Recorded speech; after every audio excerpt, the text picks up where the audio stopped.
The laughter started before he even made it through the door. Sharp, cruel sounds that cut through the soft jazz and gentle clinking of expensive silverware. A man in torn jeans and a faded military jacket stood at the entrance of Meridian's most exclusive restaurant, clutching a crumpled $20 bill in his weathered hand. His boots were held together with duct tape. His beard was unkempt. His eyes carried the weight of someone who had seen too much and lost everything that mattered. The hostess took one look at him, and her polished smile vanished. Behind her, a table of well-dressed diners pointed and whispered. Someone laughed loud enough for the entire restaurant to hear. Another person pulled out their phone to record. The man didn't move forward. He didn't speak. He just stood there like he was calculating whether the humiliation was worth whatever had brought him to this place. But what none of them knew, what not even the hostess clutching her reservation book understood, was that the man they were mocking had once carried a wounded Navy SEAL through enemy territory for 18 hours straight. And that same SEAL was about to walk through the door behind him. Welcome to the silent ranks. Before we continue with this incredible story, tell us in the comments from which city in the world are you watching this video today. And if you believe stories like this deserve to be heard, hit that subscribe button to support our channel. We're building a community that recognizes the heroes walking among us every day, and your support means everything. Meridian Restaurant sat on the top floor of the Grandview Tower overlooking the city's harbor district. Floor-to-ceiling windows offered panoramic views of million-dollar yachts and waterfront mansions. The clientele matched the scenery. Tech executives in $1,000 suits. Real estate moguls with Rolex watches that cost more than most people's cars. Trophy wives draped in jewelry that sparkled under the crystal chandeliers. This was where power lunches happened, where deals were sealed, where the city's elite came to see and be seen. The dinner rush was in full swing that Tuesday evening.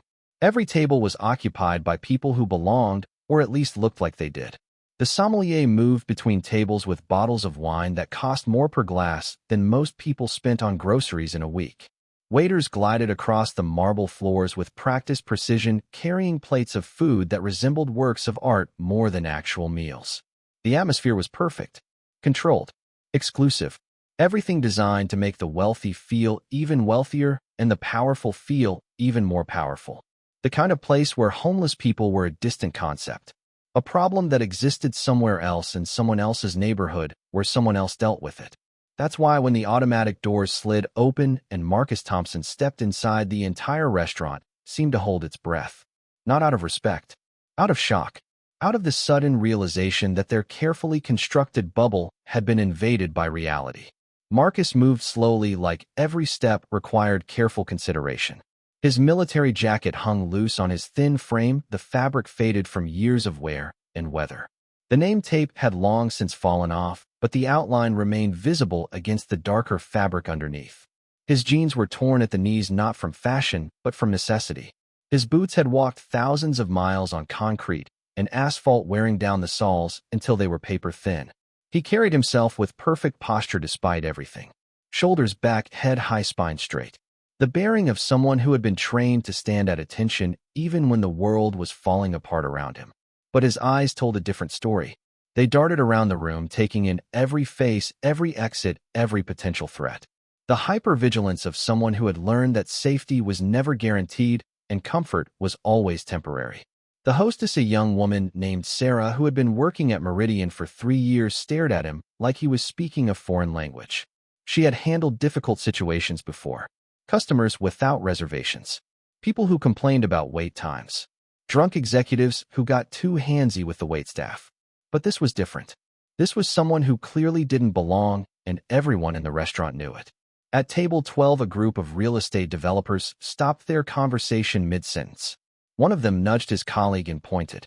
At table 7, a tech CEO and his wife exchanged glances that said everything without words.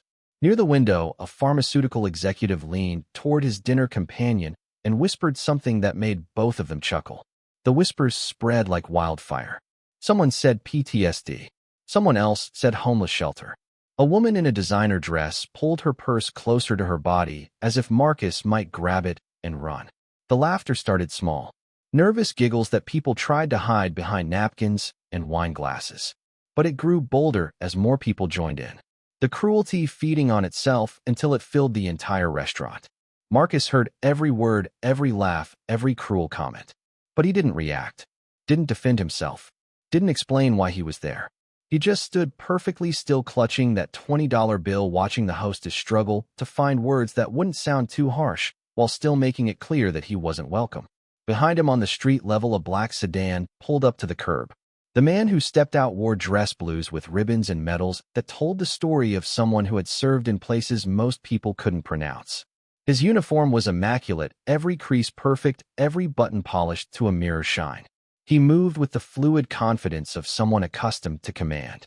Lieutenant Commander Jake Morrison had been driving home from a military ceremony when he spotted the familiar figure through the restaurant's windows.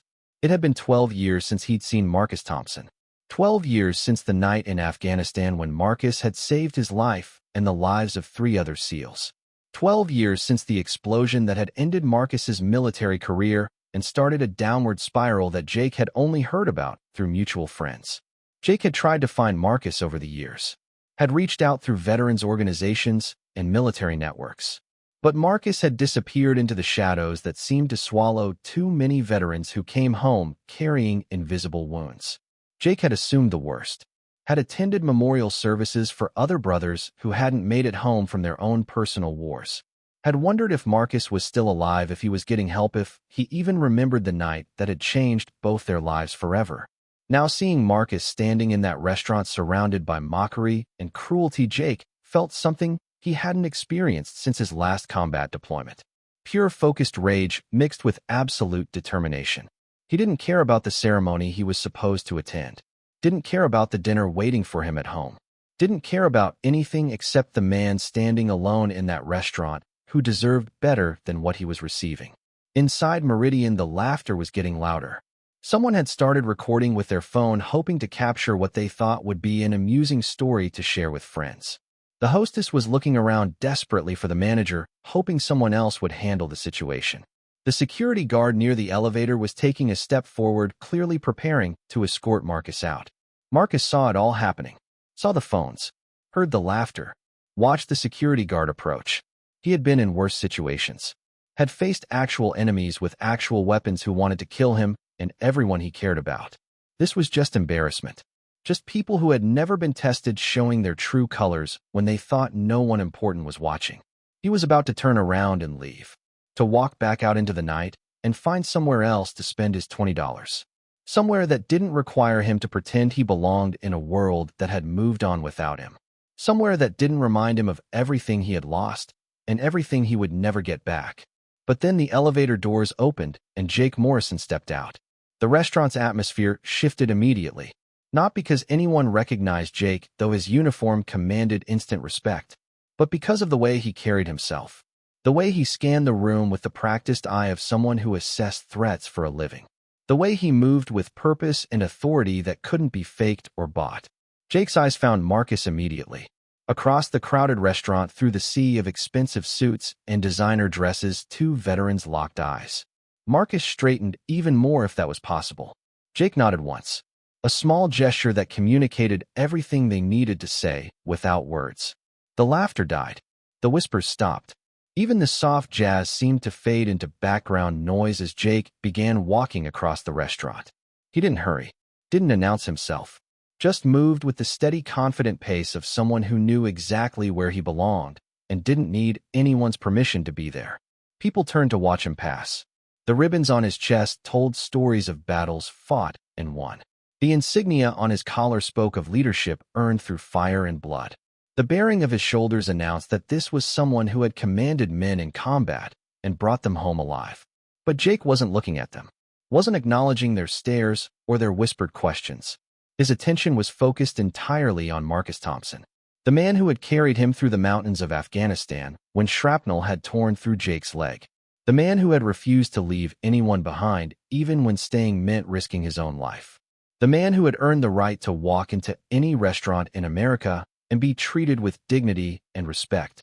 Jake stopped 3 feet in front of Marcus. The restaurant held its breath. Phones were still recording, but no one was laughing anymore. The hostess backed away, uncertain what was happening, but smart enough to recognize that the situation had changed completely. Without breaking eye contact, Jake came to attention. Back straight, shoulders squared, chin up. The perfect military bearing that had been drilled into him from his first day of basic training. Then slowly, deliberately, he brought his right hand up in a crisp military salute. The silence was absolute. Every conversation had stopped. Every fork had been set down. Every phone was pointed in their direction, capturing a moment that none of them understood, but all of them felt. Marcus stared at Jake for a long moment. His weathered face showed no emotion, but his eyes were different. Softer, like he was remembering something he had tried to forget. Then slowly he straightened his own shoulders and returned the salute. His hand was steady despite everything. His form was perfect despite the years. The muscle memory of honor and service that no amount of hardship could erase. They held the salute for 10 seconds. 10 seconds that felt like an eternity to everyone watching. 10 seconds that spoke louder than any words could have. 10 seconds that reminded everyone in that restaurant that they were witnessing something they didn't deserve to see. When they finally lowered their hands, Jake spoke for the first time. His voice carried across the silent restaurant, clear and unmistakable. This man saved my life. He carried me 18 miles through enemy territory with a bullet in his shoulder and shrapnel in his leg. He never left a man behind. He never asked for recognition. He never complained. He just did what needed to be done because that's who he is. Jake turned to face the restaurant, his voice getting stronger with each word. You laughed at him. You pointed at him. You treated him like he was less than human. But I'm here to tell you that this man has more honor in his little finger than most of you have in your entire bodies. He has sacrificed more for this country than you can possibly imagine. And he deserves better than what you've shown him tonight. The pharmaceutical executive at table 9 looked down at his plate, suddenly fascinated by his salmon. The real estate developers at table 12 found their wine glasses incredibly interesting. The tech CEO and his wife were studying the harbor view as if they had never seen water before. Jake turned back to Marcus, and his voice became softer, more personal. I've been looking for you for 12 years, brother. I heard you were struggling. I heard things got bad after you came home. I should have tried harder to find you. Should have done more to help. But I'm here now, and I'm not letting you face this alone anymore. Marcus finally spoke, his voice rough from disuse, but steady. You don't owe me anything, Jake. I did my job. That's all. Jake shook his head. No, Marcus. You did more than your job. You saved lives. You saved mine. And now it's my turn to help you. He reached into his jacket and pulled out a business card. I run a foundation now. We help veterans transition back to civilian life. We provide housing, job training, mental health support. Whatever you need. But more than that, we provide brotherhood. We provide family. We provide the one thing that too many of us lose when we come home. We provide purpose. Marcus took the card, his hands shaking slightly. Why are you doing this? Because someone needs to. Because you earned it. Because the country you served owes you better than sleeping on the streets and being laughed at by people who have never put their lives on the line for anything bigger than themselves. Jake turned to address the restaurant one final time. This man is a hero. Not because of what he's wearing or how much money he has in his pocket, but because when his country called, he answered. When his brothers needed him, he was there. When the choice was between his own safety and doing what was right, he chose right every single time. He paused, letting his words sink in. I hope you remember this moment. I hope you remember that you can't judge a person's worth by their clothes or their circumstances. I hope you remember that the homeless veteran you mock today might be the same person who kept you safe while you slept. The manager finally appeared, looking flustered and confused. Jake turned to him with authority that couldn't be questioned. My friend and I would like a table, preferably by the window, and we'll be paying for our meal with cash. $20 should cover it if you have anything decent on your menu that doesn't cost more than most people make in a day.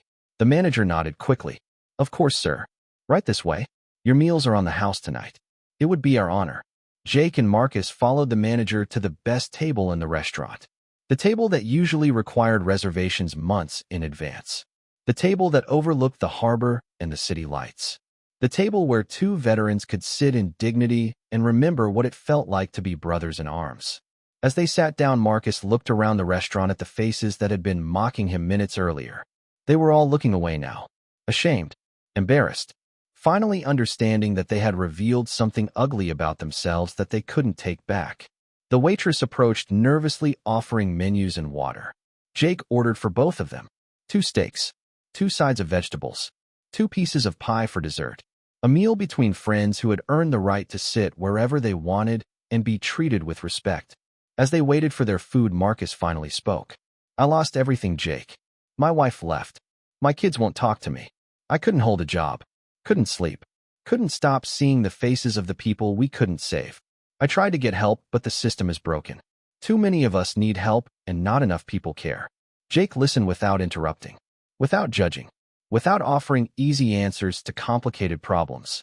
"That's going to change, Marcus. Starting tonight, you're not alone anymore. You have a place to stay. You have people who understand. You have brothers who will never leave you behind, just like you never left us behind." They ate their meal in comfortable silence. Two veterans sharing space and time, and the unspoken understanding that comes from having faced death together. Around them, the restaurant slowly returned to normal conversation, but the energy had changed. The laughter was quieter. The arrogance was muted. The casual cruelty had been replaced by something that might have been shame. When they finished eating, Jake stood and helped Marcus to his feet. They walked toward the exit together, two brothers who had found each other again after too many years apart. At the door, Jake turned back to the restaurant one final time. "Remember this night. Remember that heroes don't always look like what you expect. Remember that service doesn't end when the uniform comes off.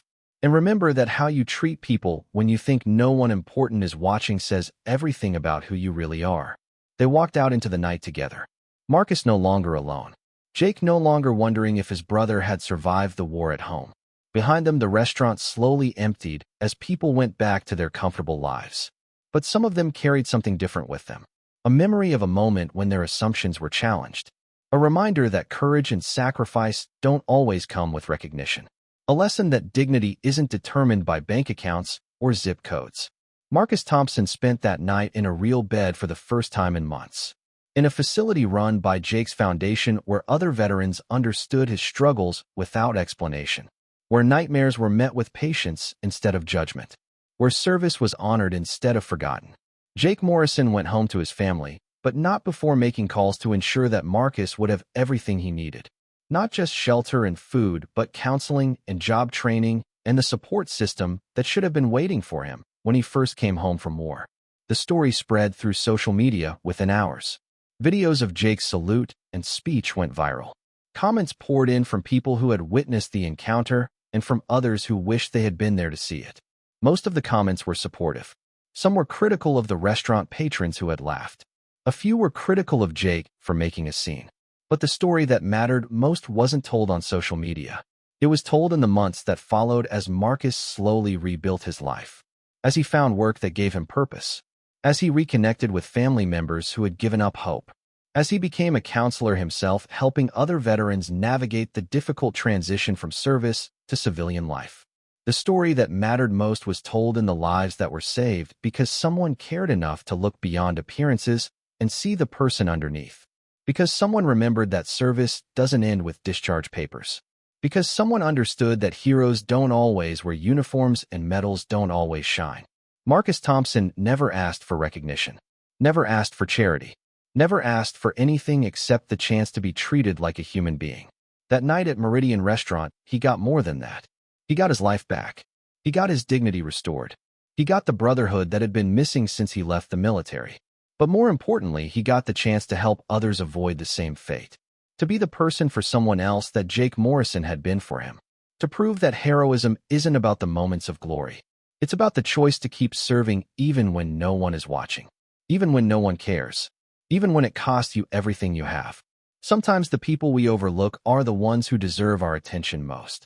Sometimes the stories we ignore are the ones that matter most. Sometimes the heroes walking among us are the ones we're too busy to notice until someone else points them out. The wealthy diners at Meridian Restaurant learned that lesson the hard way. Through embarrassment and shame and the realization that they had revealed something about themselves that they couldn't take back. But they learned it. And maybe that made them better people. Maybe that made them more likely to look twice before judging. Maybe that made them more willing to see past appearances and recognize the humanity in everyone they encounter. This story was brought to you by the Veteran Stories. Before we leave you today, here's our question. Have you ever known someone who never asked for recognition but deserved more than anyone else? Someone who served others without expecting anything in return? Someone who carried burdens that no one else could see? Tell us in the comments what they meant to you and how they changed your perspective on what real strength looks like.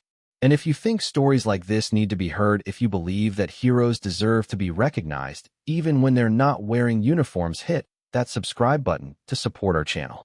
We're building a community that sees beyond the surface, that honors service in all its forms, that remembers that the most important battles are often fought by people who never make the headlines.